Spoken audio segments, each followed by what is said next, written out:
orador convidado de hoje diferencia-se pelas suas competências específicas em estratégias de desenvolvimento dos recursos humanos, com especial incidência em políticas no âmbito do emprego e da qualificação profissional.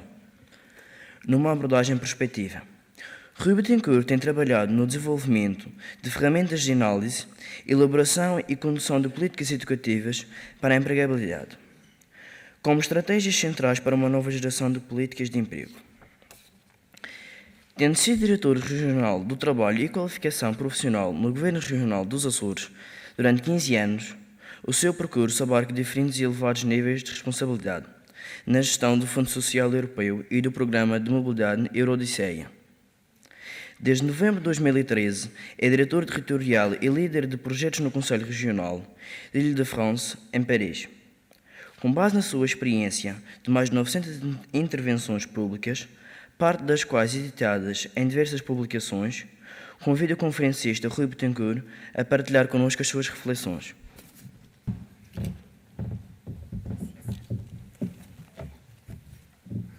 Obrigado, Carlos. Minhas senhoras e meus senhores, agradeço a vossa presença. Gostaria de vos saudar em particular o meu amigo, o Sr. Secretário Regional de Educação, que me fez um muito simpático convite para estar convosco. Neste momento muito interessante de reflexão sobre as questões de educação. Saudava aqui as empresas presentes, parceiros sociais, todas as representações de pais de alunos e saudava aqueles que estão na primeira linha do combate pela educação, que são os professores e os alunos. Gostaria de vos deixar aqui algumas reflexões. Vou tentar não ser amassador, tentar provocar o debate, lançar aqui algumas ideias, mas daria duas notas prévias. A primeira é sobre a responsabilidade que me incumbe sobre o facto de se tratar de novas conferências de casino e ter como referência, como Secretário-Geral da Educação, muito bem referiu, o papel que tiveram as conferências de casino em 1871 e fazia aqui uma breve referência à Terra Quental e realmente nós estamos num momento onde a importância da reflexão estratégica é fundamental, evidentemente com um contexto diferente daquele que havia em 1871. Tratava-se de ver quais eram as dificuldades de desenvolvimento da Península Ibérica, Portugal em particular, com grupos intelectuais.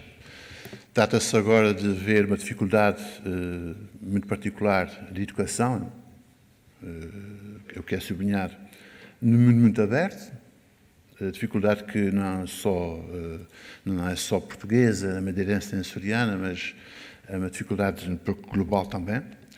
No entanto, há este espírito de colocar no debate uma questão fundamental, mexer um pouco as consciências e as ideias, traz-me uma sonoridade particular, mas espero que esta nossa conversa possa fazer avançar esse debate. Evidentemente que não será Terra Quental, mas gostaria de deixar aqui uma nota, aliás, da Terra Quental que nasceu há 164 anos atrás, faz 164 anos, segunda-feira próxima, e aproveitava para agradecer a doutora Teresa Viveiros, que é bibliotecária na Biblioteca dos Açores de Tomás Borba Vieira, que alimentou um certo número de ideias do que aconteceu nestas conferências de casino. A minha segunda nota prévia tem a ver também com isso, decorre daqui. É que, não sei se já repararam o alcance, o significado para um responsável político colocar no debate as questões de educação, que é uma questão muito delicada. A ousadia que isso representa, e devo dizer, gosto muito de estratégia, que sou um amador de estratégia, que pensando na estratégia das empresas, dos territórios, e pensando que há um princípio de estratégia que diz que quando nós ignoramos as dificuldades, estamos a ficar enfraquecidos. Quando nós reconhecemos as dificuldades, estamos a ficar fortalecidos. Mas nem sempre os políticos são estrategas. Neste caso, parabéns ao Dr. Jorge Carvalho pela ousadia de colocar no debate uma questão importante para o futuro. Dito essas duas notas prévias, entraria um pouco naquilo que vos ia propor. Aqui o nosso programa da manhã propunha que fosse à volta de... Nós estamos ainda aí. À volta de 5 pontos. O primeiro, ao fim e ao cabo, a educação coloca um certo número de questões muito importantes em relação à construção do nosso futuro. Nem que fosse porque a educação muitas vezes dá resultados 7, 10 anos depois, mas é necessário ter uma divisão do que futuro é que nós queremos. Iremos ver como é que nós podemos olhar para o futuro.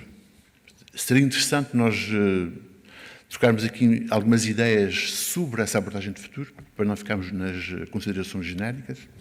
Iremos falar um pouco sobre educação e empregabilidade e desenvolvimento regional. Iremos ver como é que é essa implicação, porque é muito aceito, é muito falado, que realmente a educação é o desenvolvimento regional, mas como? Iremos tentar ver alguns pontos dessa ligação. Falaremos um pouco de empregabilidade. É necessário nós ajustarmos aqui alguns conceitos, algumas ideias. Depois, como é que a educação desempenha o seu papel para a empregabilidade e algumas conclusões e pistas de trabalho. Nós estamos no presente, olhamos para o futuro.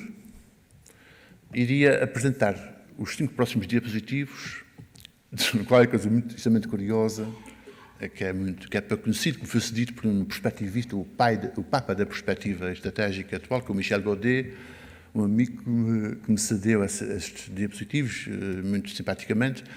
Os 5 diapositivos próximos representam o que é que as pessoas, em 1900, como é que as pessoas viam o ano 2000.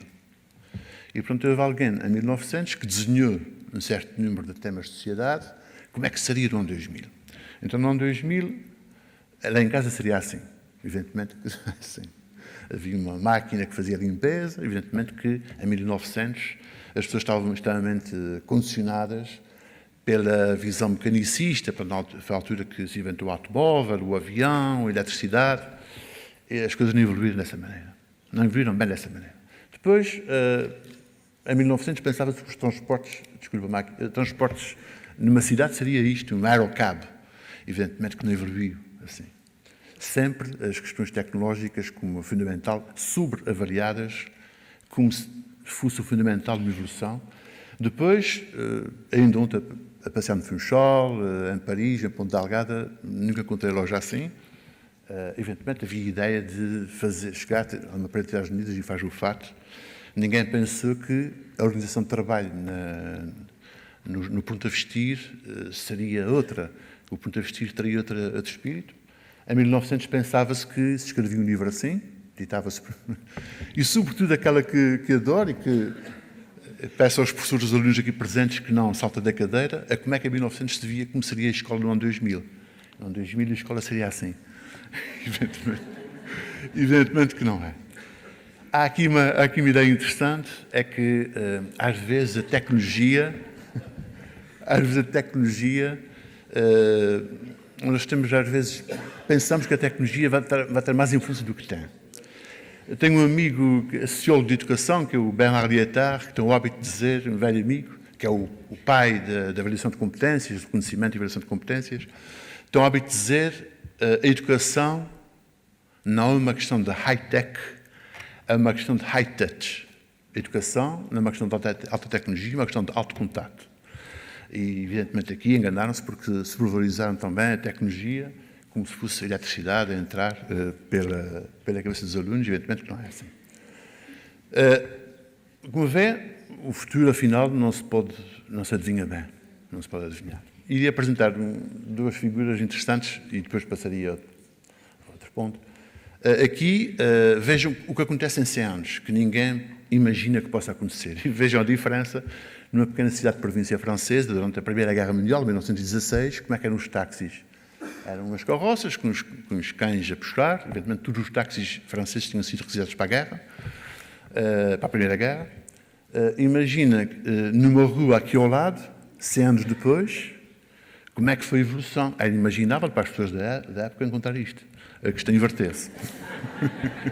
Portanto, ou seja, em 100 anos, em relação ao nosso futuro, muita coisa se passa e nem sempre, quase sempre, as coisas não são previsíveis. O imprevisível é o mais certo. Iria baseado aqui numa... Desculpem.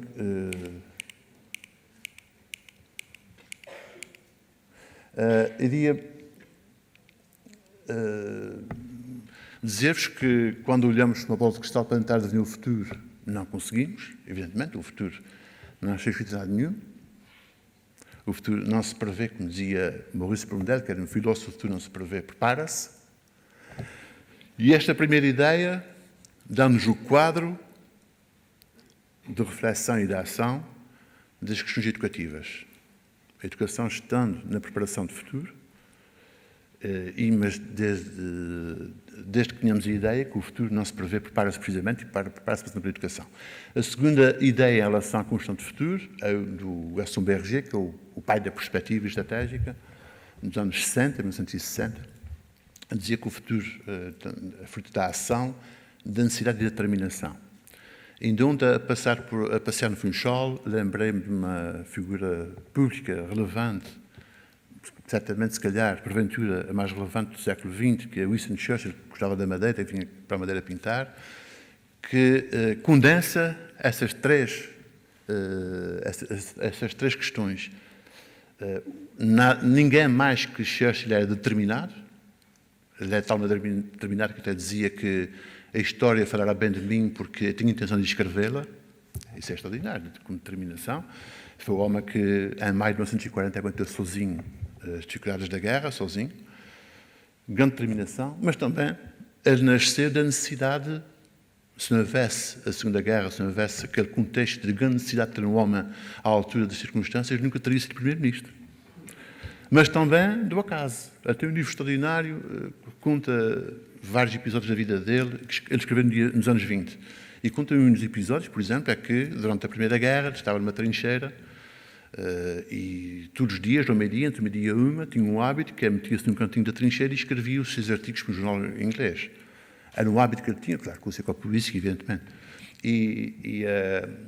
Um dos dias, alguém diz: olha, o seu general, que está aqui a 30 km, quer falar consigo. E ele foi às 11 horas ver o general, regressou às 4 da tarde. Naquele dia, por acaso, não estava na trincheira, naquele sítio. E naquele dia caiu uma bomba naquele sítio onde ele costumava estar. Se não fosse esse acaso, não teria havido Churchill na Segunda Guerra. Portanto, realmente o futuro é fruto do acaso, da necessidade e da determinação. O que nós encontramos na educação? Grande determinação nas políticas educativas, enorme necessidade de ter políticas educativas que façam construção de futuro, mas também encontraremos, por acaso, ao longo dos próximos anos, enquanto se desenrolam as políticas educativas, encontraremos várias questões pelo caminho que nos fará mudar de direção a ratificar. Enfim, dito isto, nós, quando olhamos para o futuro, temos vários caminhos possíveis. Alguns levam-nos a futuros que nós desejamos, nem sempre os desejamos são os possíveis.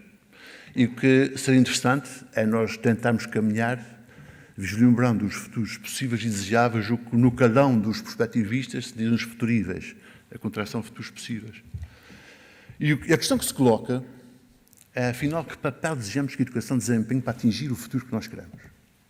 E nós já iremos ver que, afinal, que pontos de passagem obrigatória se encontram nesse futuro que nós queremos, para a Madeira em particular, mas para Portugal, para os Açores, de maneira geral para a Europa. E o que é que vamos fazer para isso? E essa é a questão de ponto de partida da nossa reflexão. Claro que o que é que nós desejamos para o futuro, como possível e como desejável? Evidentemente, nós poderíamos desejar que em Ponta Delgada ou no Funchal houvesse uma universidade do tamanho e com a qualidade de Harvard. Evidentemente que não parece ser possível tal e qual. Enfim, no momento atual, não parece termos uma universidade de Harvard no Funchal ou em Ponta Delgada ou em Lisboa. Não sei se em 2035, por um acidente qualquer que haja nos Estados Unidos, não possa haver uma decisão que diga que tem que ser no meio Atlântico, uma cidade daquelas, mas agora não. Em todo o caso, salientar de tudo aquilo que nós desejamos e que seja possível para o nosso futuro, há dois pontos que são pontos de passagem obrigatória, nós não podemos não pensar neles.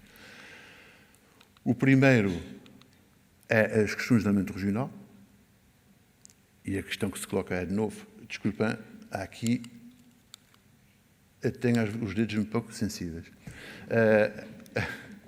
Há aqui uma questão de desenvolvimento regional onde a educação está implicada. Serão um dos pontos que nós iremos desenvolver. E o segundo ponto tem a ver com a empregabilidade dos madeirenses. Evidentemente que a educação tem outras questões. A educação leva à literacia, leva à cidadania, à assunção da cidadania, leva a um certo número de questões culturais. Mas nós vamos centrar nessas duas questões, não nos prezando as outras dimensões de educação. Essas duas são aquelas que nos envolvem particularmente hoje. E, portanto, esses dois pontos, a empregabilidade e o desenvolvimento, são os pontos que nós iremos desenvolver. Iria só colocar em relação a este futuro, ainda uma pequena reflexão do próprio Michel Godet. Afinal, quando nós queremos construir o futuro, porque nós reparamos até aqui que o futuro não se prevê, constrói-se, na construção é preciso determinação, é preciso sabermos como é que vamos. E há 4 atitudes em relação à construção do futuro. É uma atitude passiva. Por exemplo, se quiser atingir os 100 anos, posso ficar sentado à espera que chegue aos 100 anos. Fico sentado à espera. Não é interessante. Não é vida. A segunda atitude é uma atitude reativa. Fico à espera dos 100 anos e vou reagindo. Se adoeço, tomo um comprimido. Se me acontece uma coisa, vou reagindo. A reativa é melhor que ser passivo, mas não é tudo ainda. Há uma terceira atitude, que é uma atitude pré-ativa. Antecipar um pouco aquilo que acontece.